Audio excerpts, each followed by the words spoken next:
Welcome back, guys. Again, this is your YouTube channel, nothing but the commit to cloud.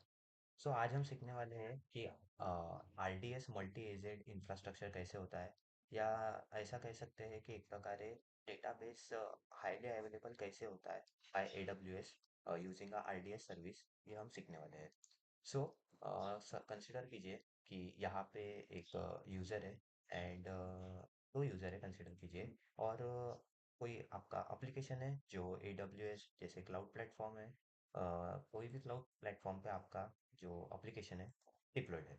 So for an example, किसी user ने कोई response कोई request, माफ़ कीजिएगा, कोई request send की आपके एप्लीकेशन के ऊपर.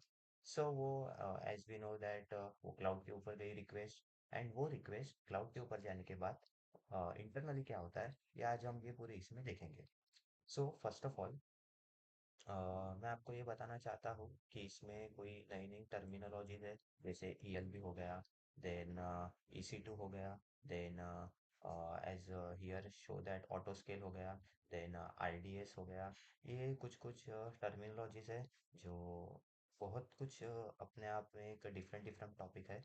अगर उसके ऊपर कोई वीडियो चाहिए रहेगा तो कमेंट करना गाइस, कमेंट करना. देन फर्स्ट ऑफ ऑल, जो कहाँ पे थे, RDS के ऊपर. RDS कैसे वर्क करता है, या multi AZ infrastructure of RDS कैसे वर्क करता है, ये इस वीडियो में डिस्कस करते हैं. सो फर्स्ट ऑफ ऑल, जो भी रिक्वेस्ट है जो क्लाउड पे आई है, वो ELB nothing but the elastic load balancer होता है, इसके पास आता है, जो कि ऑटो स्केलिंग के लिए यूज होता है.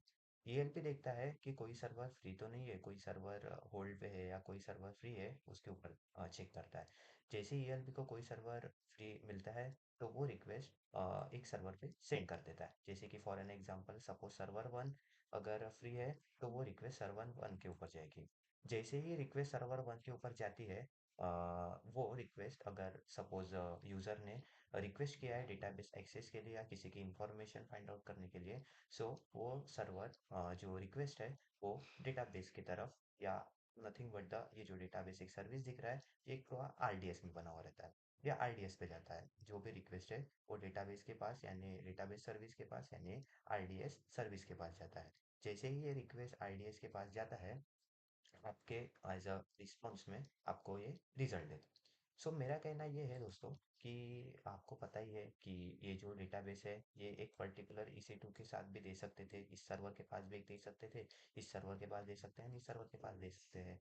लेकिन अगर हम एक एक सर्वर के पास देते जाएंगे, तो गाइस प्रॉब्लम ये होगा कि कुछ भी अगर क्यूरी हो, या कुछ भी अगर यूजर ने इंसर्ट किया सर्वर वन से एक्सेस करने की कोशिश की, तो वो सिर्फ सर्वर वन के लिए होगा या सर्वर टू के लिए होगा. ये ओवरऑल पूरे एक डेटाबेस के लिए नहीं होगा. इसलिए ये जो RDS सर्विस है, ये इम्पोर्टेंट रोल प्ले करती है डेटाबेस को एक प्रकार एक्सेसिबल बनाने के लिए सभी सर्वर के थ्रू.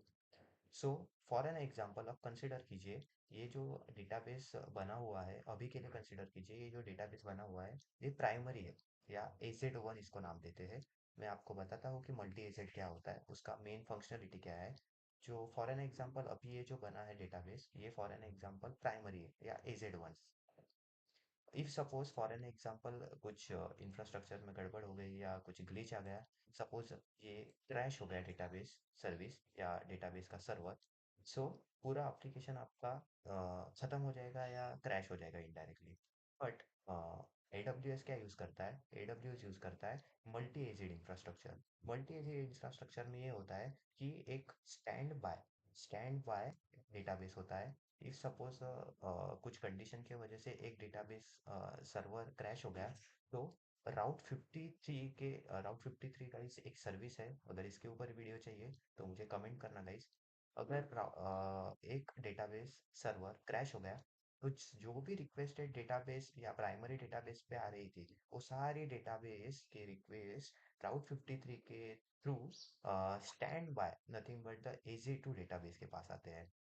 सो इसके वजह से क्या हो गया, आपका अगर एक डेटाबेस सर्वर क्रैश भी हो गया, तो सेकंड डेटाबेस सर्वर आपके पास हमेशा हाईली अवेलेबल रहेगा. इट मीन्स इनडायरेक्टली आपका पूरा एप्लीकेशन इज हाईली अवेलेबल रहेगा।